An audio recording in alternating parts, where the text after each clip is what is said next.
Καλώς ήρθατε στο κανάλι της Olive Epitome.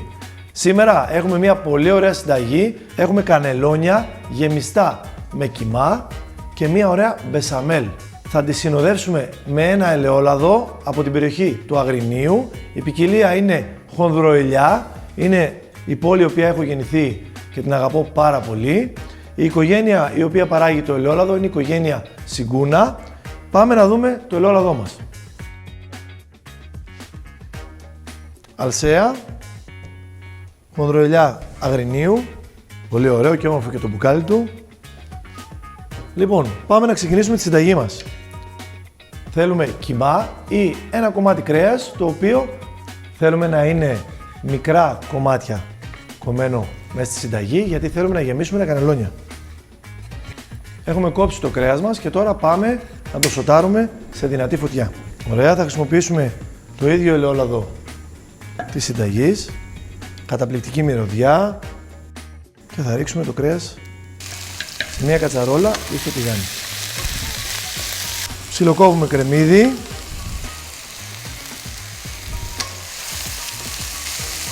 Το ρίχνουμε και αυτό μόλις ο κιμάς έχει χάσει αρκετά από τα υγρά του. Σκόρδο. Ανακατέψουμε λίγο. Συνεχίσουμε με κολοκύθι. Βάζουμε έξτρα λαχανικά, τα οποία θα μας δώσουν γεύση στο κιμά μας. Θα μας δώσει ωραίο άρωμα, θα μας δώσει ωραία γεύση στο κολοκύθι. Έχουμε τρίψει καρότο. Θα προσθέσουμε μία κανέλα, μία δάφνη,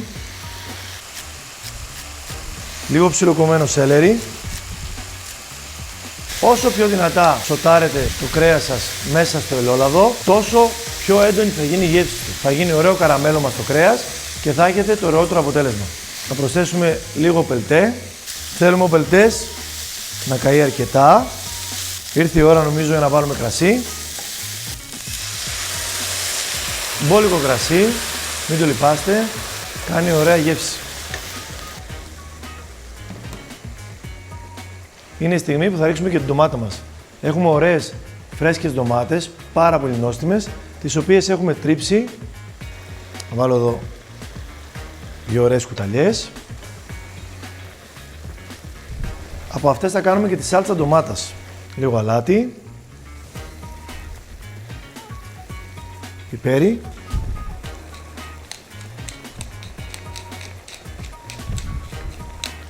αν κάποιος είναι μερακλής, βάζουμε αρκετό τσίλι. Αφήνουμε να σιγοβράσει και ξεκινάμε τη σάλτσα ντομάτα. Θα ξαναχρησιμοποιήσουμε φυσικά το ελαιόλαδο.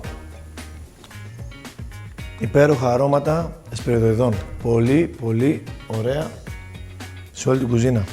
Καταπληκτικό ελαιόλαδο. Ρίξω το κρεμμύδι. Θέλω πάλι κανέλα. Σκόρδο. Αυτή τη φορά ή θα το ψιλοκόψω ή θα το κόψω στη μέση. Εγώ προτιμώ να το βάλω ολόκληρο και αν θέλω μπορώ να το αφαιρέσω. Μία δάφνη. Ετοιμάζουμε μία σάλτσα ντομάτας η οποία θα ενισχύσει τα κανελόνια μας σε υγρασία καθώς ψήνονται στο φούρνο. Γλυκαίνουμε το κρεμμύδι. Θέλουμε το κρεμμύδι να ψηθεί μέχρι τη μέση. Δεν θέλουμε ούτε να καεί ούτε να μείνει άψητο. Θα χρησιμοποιήσουμε και εδώ κρασί. Θα συνεχίσουμε με την ντομάτα, αφού πρώτα τα υγρά από το κρασί χαμηλώσουν μέσα στην κατσαρόλα μας. Μυρωδιές κανέλας, ντομάτας, υπέροχες, και νομίζω πως θα είναι και ιδιαίτερα ταιριαστές με το ελαιόλαδο. Πάμε όμως να κάνουμε και την μπεσαμέλ. Θέλουμε να κάνουμε μία μπεσαμέλ η οποία θα καλύψει τα κανελόνια στο φούρνο. Έχουμε υπέροχο ελαιόλαδο που θα μας προσφέρει ακριβώς ό,τι παίρνουμε από οποιαδήποτε λιπαρή ουσία. Και πιστέψτε με, περισσότερα αρώματα. Υπέροχο ελαιόλαδο. Αλεύρι, έχουμε ζυγίσει το αλευράκι μας. Θα ξεκινήσουμε με αυτό, να το καβουρδίσουμε πάρα πολύ ωραία και θα προσθέσουμε φρέσκο γάλα.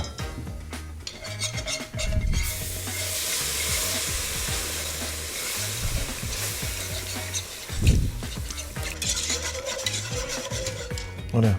Λοιπόν, έτοιμη και η μπεσαμέλ, την έχουμε σβήσει. Τώρα σε αυτή την περίπτωση θέλουμε να ρίξουμε λίγο επιπλέον γεύση από τυρί και ένα αυγό ώστε να μας δέσει το φαγητό μας στο φούρνο. Τρίβουμε το τυρί μας.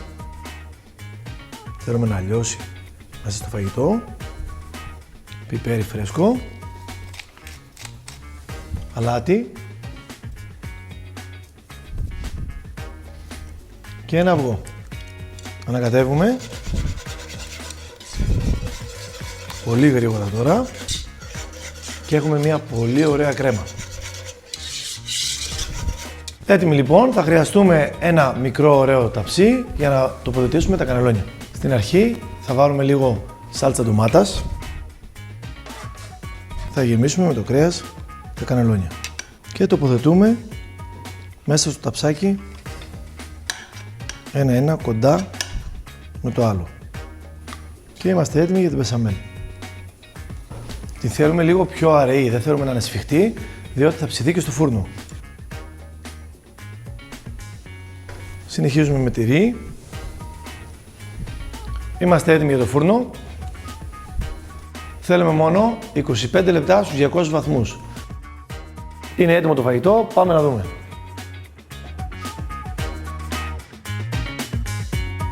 Να βάλουμε και λίγο ελαιόλαδο, αλσέα, ποικιλία αγρινίου, χονδροηλιά, τα κομμάτια, όλα από το κρέας, ζωντανά.